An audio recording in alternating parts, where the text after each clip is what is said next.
கர்த்தராகிய இயேசு கிறிஸ்துவின் நாமத்தினால் உங்கள் அனைவருக்கும் என் அன்பின் வாழ்த்துக்கள். இன்றைக்கு ஆகஸ்ட் 17ஆம் தேதி நாம் சிந்திக்கும் ஜீவ வசனம் 83ஆம் சங்கீதம் 1ஆம் வசனம். 83:1.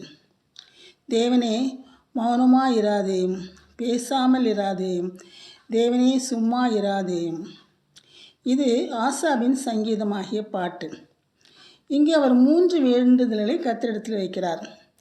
தேவனே நீர் மௌனமாயிராதேயும், தேவனே நீர் பேசாமல் இராதேயும், தேவனே சும்மா இராதேயும் என்றார். கர்த்தருடைய பிள்ளைகள் மிகுந்த பாடுகளை அனுபவிக்கும் பொழுது கர்த்தர் காலதாமம் செய்வது போன்று தோன்றுகிறது.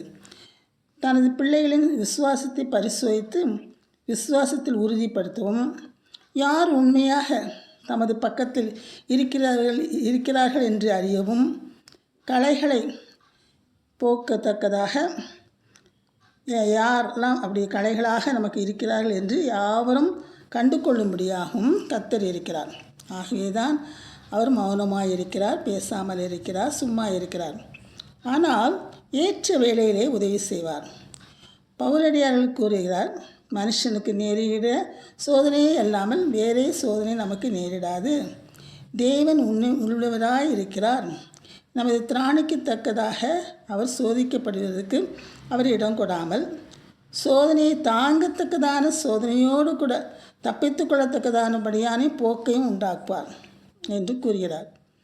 ஆகவே தேவன் ஜெபத்தில் எல்லாவற்றையும் அவருக்கு நம்ம தெரிவித்த பின்பு மௌனமாக இருக்கிறார், பேசாமல் இருக்கிறார், சுகமாக இருக்கிறார் என்று புலம்ப வேண்டாம்.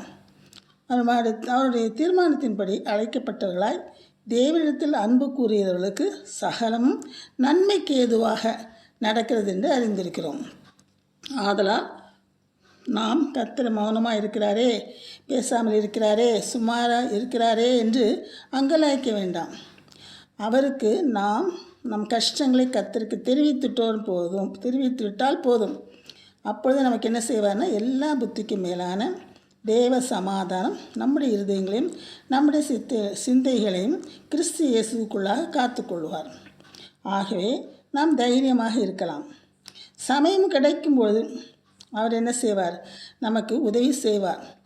அவருக்கு தெரியும் நமக்கு எப்பொழுது உதவி செய்ய வேண்டும், அவருக்கு நமக்கு எப்பொழுது அது தேவையாக இருக்கிறது என்றெல்லாம் அவர் அறிந்திருக்கிறார். அதனால் அவர் மௌனமாக இருக்கிறாரே, சும்மா இருக்கிறாரே என்று நம்ம நினைக்க வேண்டாம். நிச்சயமாக அவர் நமக்கு தேவையான நேரத்தில் உதவி செய்வார். ஆகவே கவலைப்படவும் வேண்டாம். இதை தான் நாம் இந்த சங்கீதத்திலிருந்து கற்றுக்கொள்கிறோம். ஜெபம். அன்புள்ள கர்த்தாவே, நீர் எங்களுக்கு நன்மையான ஈவை தருகிறீர் சுவாமி. ஆகவே நாங்கள் கர்த்தரிடத்தில் நம்முடைய கவலைகளெல்லாம் நாங்கள் தெரிவித்து விட்ட பின்பு நாங்கள் மௌனமாக இருக்கவும், பேசாமல் இருக்கிறார், சும்மா இருக்கிறார் என்று அவிசுவாசம் கொள்ளாமல், கர்த்தர் ஏற்ற நேரத்திலே நமக்கு பதில் தருவார், நமக்கு உதவி செய்வார் என்று காத்திருக்கத்தக்கதான கிருபை எங்களுக்கு தாரும் சுவாமி. எங்களுக்கு அந்த நீடிய பொறுமையை கொடுத்தலும் சுவாமி. அவர் நிச்சயமாக மௌனமாக இருக்கிறாரே என்று நாங்கள் அங்கலாய்க்காமல் கர்த்தாவே நமக்கு உதவி செய்வார் என்று நாங்கள் அப்பா நினைக்க எங்களுக்கு கிருபை செய்யும். இயேசுவின் நாமத்தினாலே ஆமென்.